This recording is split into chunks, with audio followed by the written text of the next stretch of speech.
pressing record. Here we go. Good evening, everybody. Welcome to Tuesday nights with our fascinating conversations with fascinating people.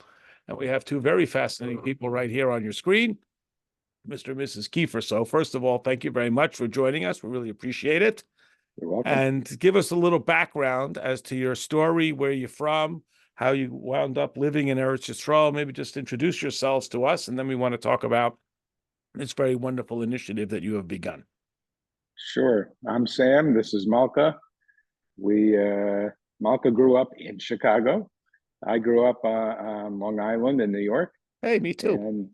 And we met in Jerusalem. Oh, wow. For the first time. And we've been married over 50 years. Wow. We have 3 adult married children, 2 of whom live in Jerusalem near us.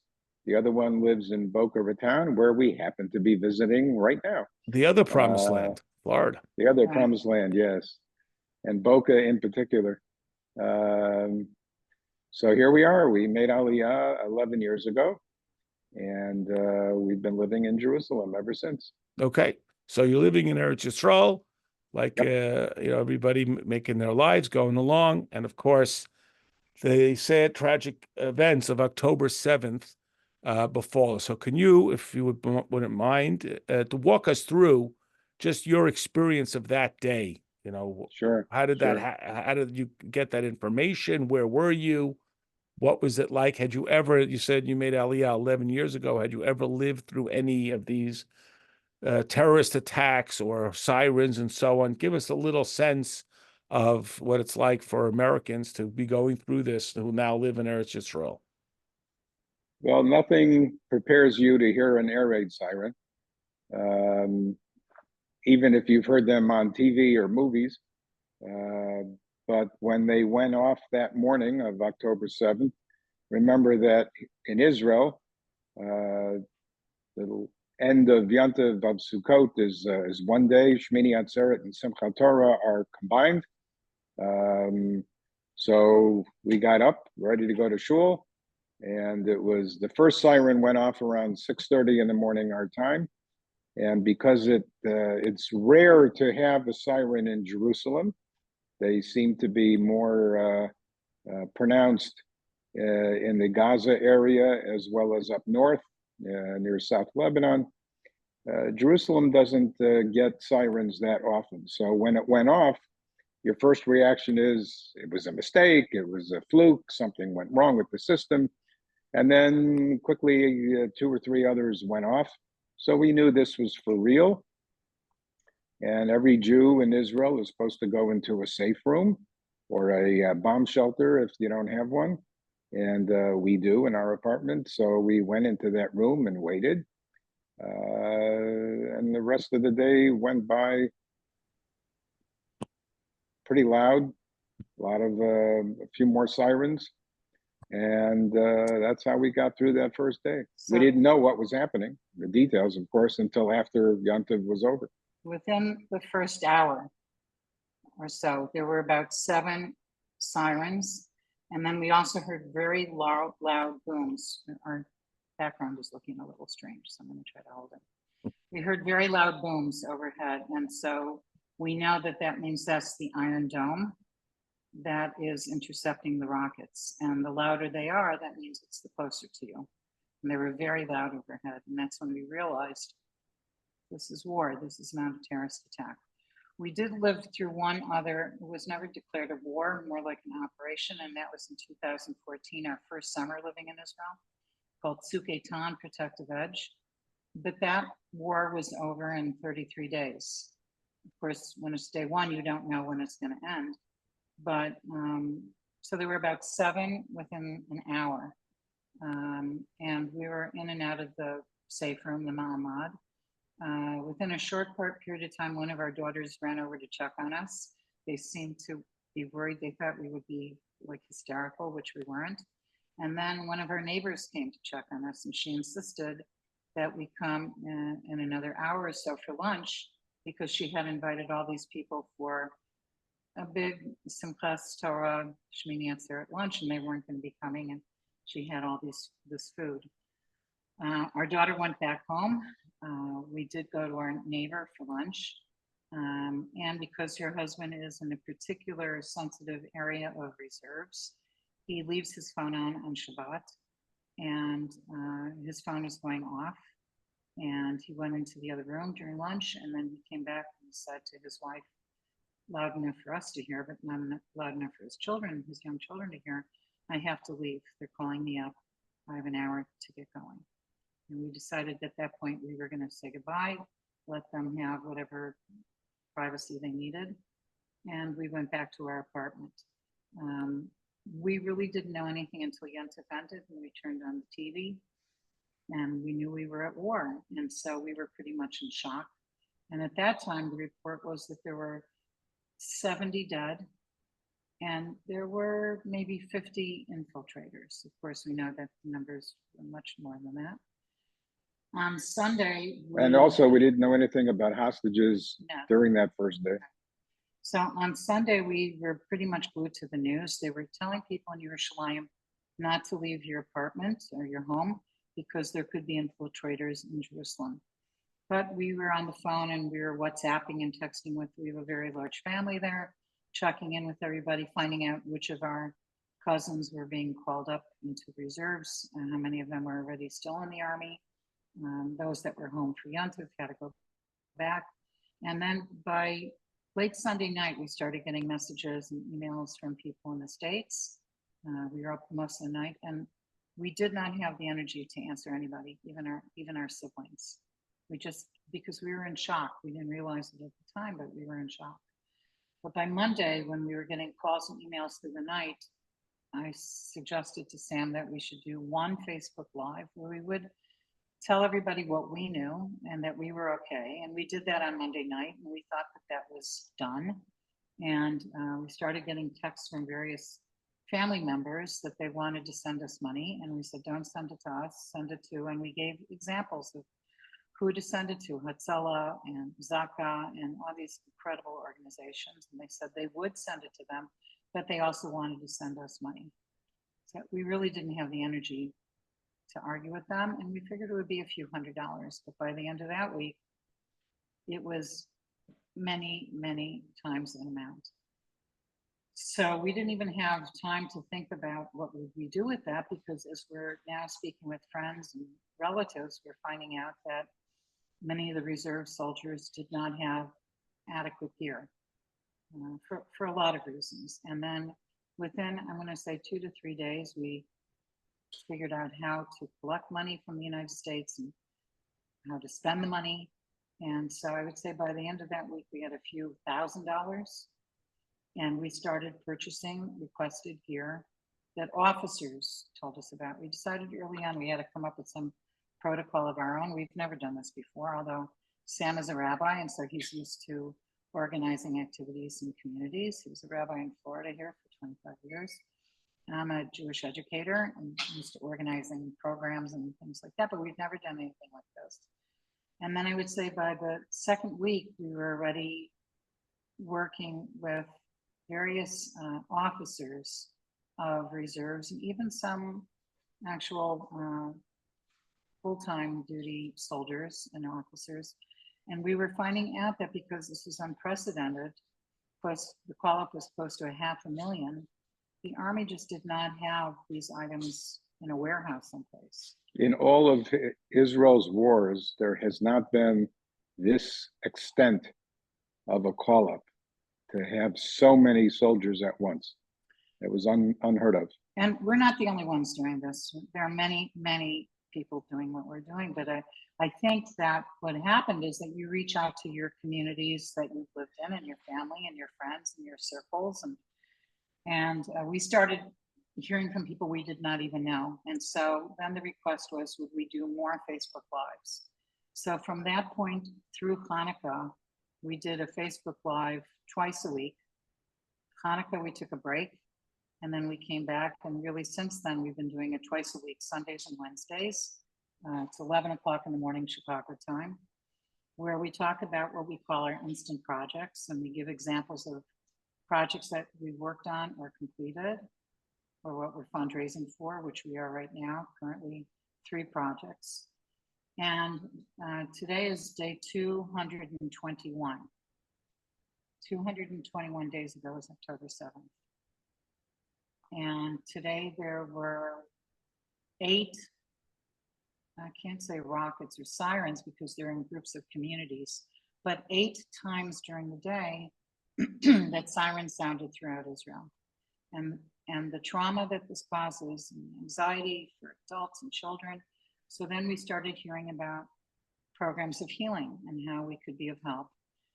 Then also within 3 days of October 7th, over 100,000 people from the south, from Sderot and in those areas, were moved into hotels throughout the country. And we knew we couldn't help everyone. We focused on this one hotel that we're still very close to the people that live there. They're 7 months in this hotel. You can imagine the anxiety and the frustration that this can cause with family dynamics. And so we've gotten involved with a lot of those projects. So I would say that basically our projects are supporting the IDF in ways where we know specifically what it is that they need. Programs of healing, and we can talk about that later, and programs of support. So can you tell us about some of the things? things you said you've already completed a few different projects, and give us a little sample of what those projects are and Sure. how do you logistically go about, Amazon? How does this work? Great question. Great question. Amazon was a help in the beginning. Yeah, it kind of dissipated. Yeah. I will say this, when it came to soldiers, let's use that as one category of help that we've provided. They usually come in the form of a specific request from a specific group of officers for a specific item. Like a boot. Let's take a boot. And October, it happened to be cold, a little earlier than usual. So the first thing that we all kind of felt people needed, soldiers needed, were thermal underwear. You wouldn't think that underwear could be something holy, but my gosh, it sure proved itself to be. And then there were various kinds of equipment. We try to stay away from outwardly military equipment because we didn't want to get involved. But we weren't being asked for that. No, We were nobody, being asked that they get through headquarters. Yeah, no, we were But being asked for thermal boots. underwear is kind of Thermal viewed underwear. as a luxury in a military standpoint, but not for those soldiers who need them. So it was those kinds of things. There were items that were close to being military type equipment, but not. Like light scopes on a rifle. A light scope, for yes. tunnels. Helps them see better, and A especially at particular night. kind, not So the where do you white even get light that? Is scope. it lightscope.com? So, How do you? Yeah, no. So, oops, sorry. So I can explain. In the beginning, you've probably heard, I like to call them the duffel bag brigade. Wonderful, did it here. Wonderful, yes. People Sure. that would find these requests, order things on Amazon or go to Army Navy stores. It became a little difficult how to get it through customs, how to pick it up at the airport. And then it just became overwhelmingly difficult to do that. And also, Israeli customs will be giving you a hard time? Yeah. Yes, because they don't know who we are. As far as if they trusting that this is they legit. see 50 boots, when we come back from America, we can't bring more than a certain amount. We have to declare things. So it took a while for this to work out. There's a wonderful rabbi, former member of Knesset, the first American to be in the Knesset. His name is Dov Lipman. I know he's spoken in Chicago a few times. It took till January till he could work out how to not pay the customs, but that wasn't helping. And so then also the stores and the Army Navy type stores were restocking. But through talking to people, we got the names of the wholesale suppliers and importers of boots, light scopes, tents. Took a while to go through the chain of command to find. I wouldn't even know where to start. Well, we did. It's a lot of networking. We've never done this before. It's a lot of calling. And now these are the only way that we order things are through wholesalers. You hadn't bought light scopes before? That wasn't like in your regular growing up, that it wasn't part of your duties as a rabbi in Florida to get light scopes and Leatherman knives. I've never heard of a Leatherman knife, and Leatherman knife is very much like a Swiss Army knife, but soldiers use that to clear the tracks on tanks and to clean certain parts of their guns. I know much more than I probably should. So Israel was out of them because whoever was buying them bought all of them. It took about 2 or 3 weeks. So we had people bringing us Leatherman knives, but it was an issue how to bring a knife on an airplane, even if it's in your checked luggage. So that took some time. And then we found out where we could get them imported. But the amazing thing is this was a war going on. We weren't going to drive to Gaza. So we had to figure out, okay, the importer might be in Ashdod. And by the way, they were having rocket attacks constantly, or in Haifa, the two main ports of entry. How do we get it to where they have to go? And this is an amazing story. It became really, it's really citizens and incredible neshamas that would say, okay, my neighbor's friend can drive to Haifa, but he can only go as far as Hadera. But a neighbor in Hadera says he could drive it to Beersheba. If you can find somebody in Beersheba, they'll drive it down to Gaza. And so this happened countless times. And we will never probably ever meet so many people that we are on a first name basis with.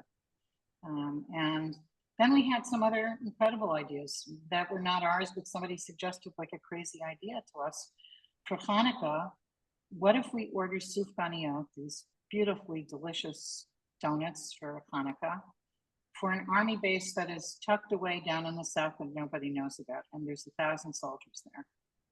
So we got to know the owner of the English Cake Bakery, which is a Mahadran bakery in Israel. We walk in and we had a meeting scheduled. We told her we wanted to order 1,200 sufganiyot, but we weren't sure how we were going to get it down to this army base. She happened to know, I mean, this is like Bashir. She knew the army base. She had a relative who was there. She said, all right, let's figure out which day we should get the sufganiyot. We'll pack them. There'll be 25 to a box, and we'll need 65 boxes. And we have to have a car that's big enough. So we did find somebody who did drive the sufganiyot down there. And each time we would provide something, all we would ask of the officer or whoever was their contact, can you just take pictures or videos? And this way, when we do a Facebook Live or we want to post it on Facebook, we can show the people what we're doing. So these soldiers with the sufganiyot, I still get emotional when I think about it. They carried the trays of the sufganiyot. It was almost like it was some Torah, and they were dancing Torahs. They were beyond grateful. Does not even the fact that somebody thought about them. And we put notes in every box, which now we've done every time we've given something out, and it says it in Hebrew, which Sam did the translating. These are from your friends in America that you don't know, but they love you. Mm-hmm. And so they would read this out loud, and some of them started crying, and of course we started crying. We were contacted by very good friends of ours who own a store on Ben Yehuda Street. We've known them for over 30 years, and 3 of their 4 children were in Gaza. And she said one of them is a medic and they need GoPro cameras. Do you know what they are? I had no idea. Now we know. And they found that they were losing a lot of the soldiers that were dying before they got on the airplanes because they weren't stabilized yet. So the medical corps had made the decision that the medics needed to start a surgical process literally on the ground before they got to the helicopter. But these are medics, they're not surgeons. So somebody had the idea that with the very high-tech aspect of GoPro cameras with Bluetooth, they would wear the camera on their forehead. It would focus in on the soldier that they were doing this procedure on. And in their ear, they would hear a surgeon who was patched into them at some hospital in Israel who would guide them through the surgery. So they told us they needed 10. We could not get them from America. Amazon had stopped shipping for free. To find 10 in Israel was a lot. It took us about 3 days. We got it down there. About a month later, we see the soldier is 24 hours off, and we said to him, so what happened with the cameras? And this is what he said to us. Has anyone ever said to you, you've saved a life? And we just stared at him. He said, Malka, please tell your friends that my camera alone saved 9 lives. I worked on many, many soldiers, but there were 9 for sure that would have died without having this GoPro camera.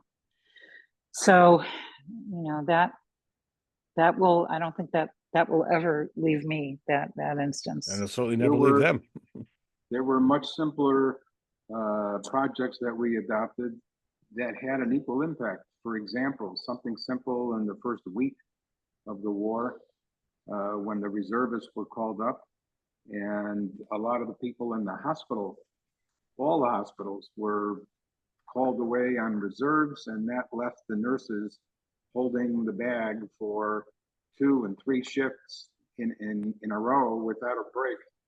So we decided to do something just to ease their way a little bit, stopped at a pizza restaurant and ordered 30 pies.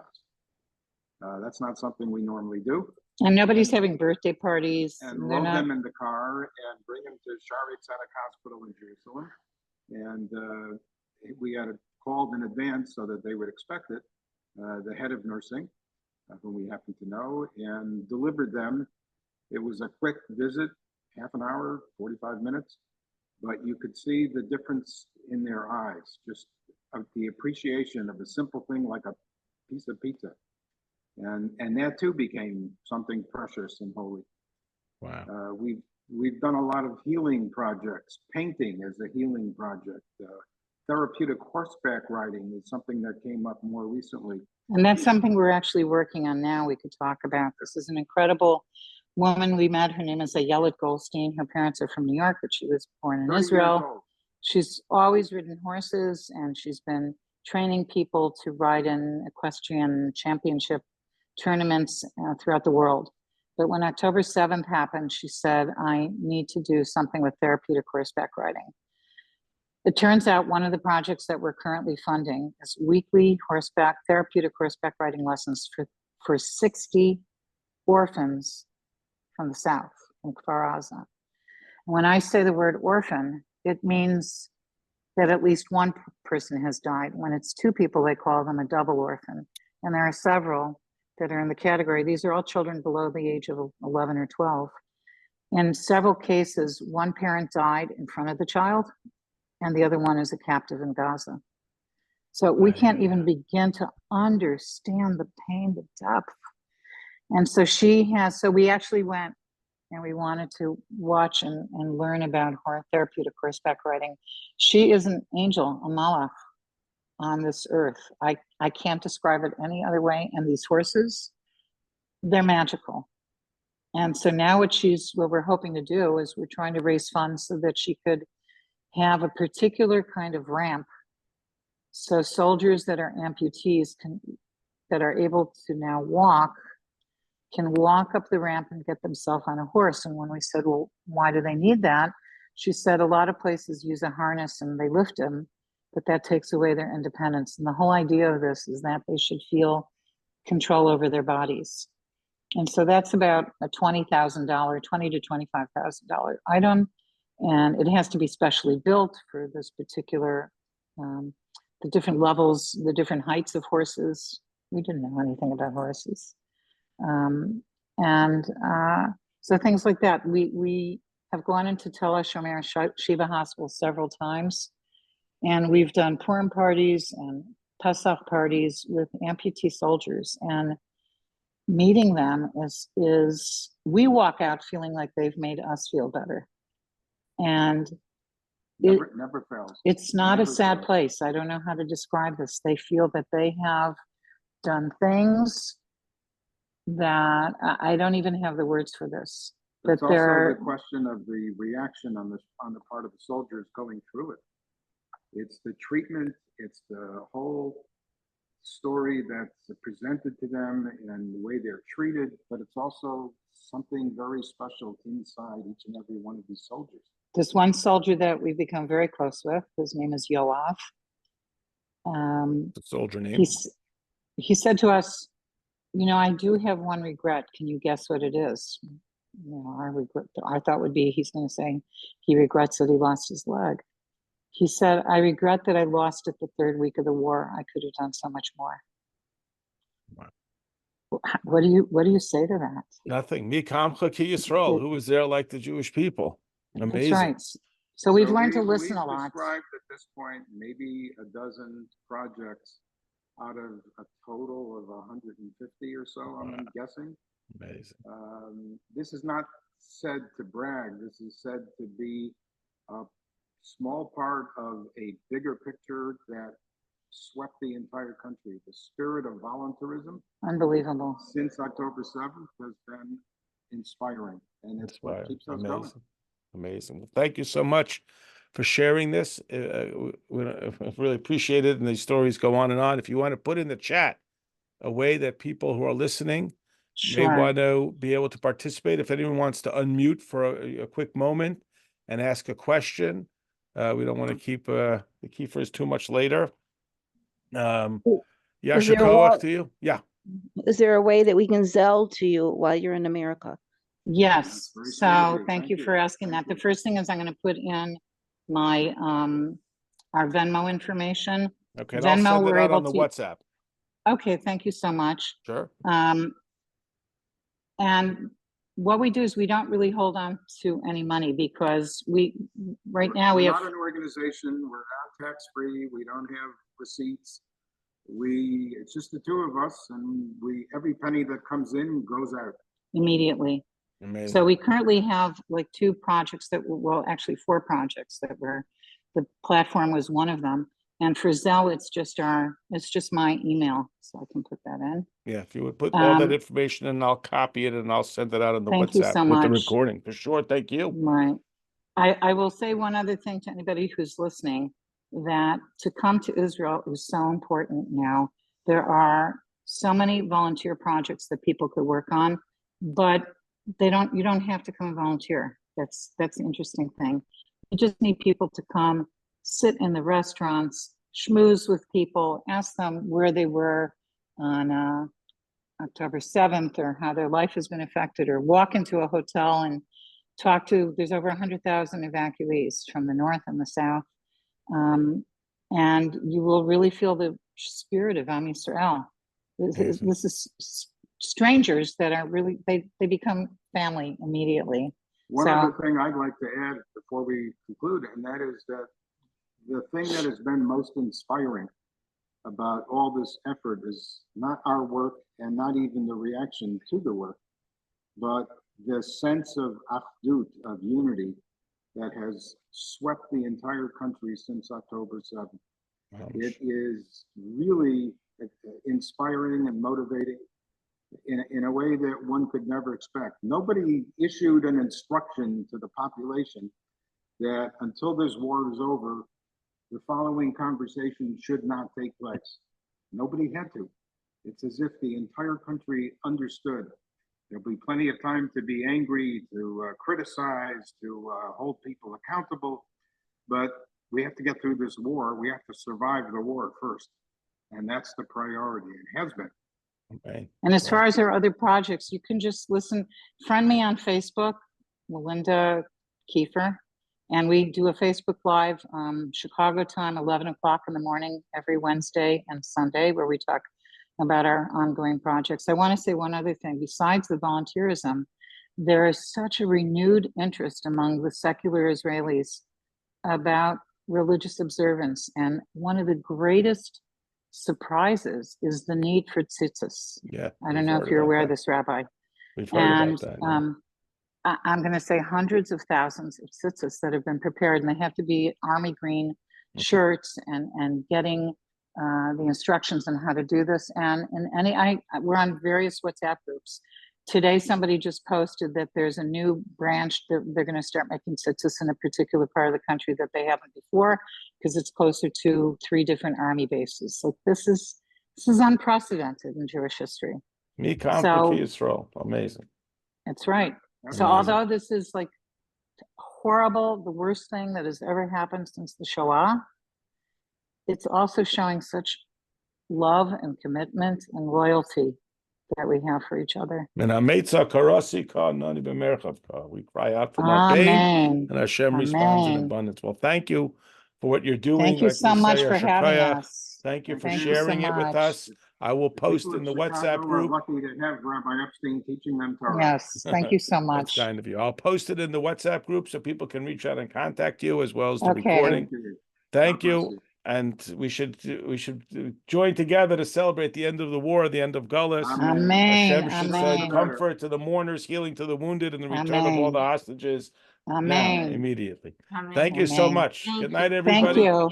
Thank Good night, you. everyone. Good night. Good night. Bye-bye. Thank you. Thank you. 1,000 thank You're yous. Good night, welcome. everybody. We'll see you tomorrow night. Good night. Good night. Bye-bye. Yes.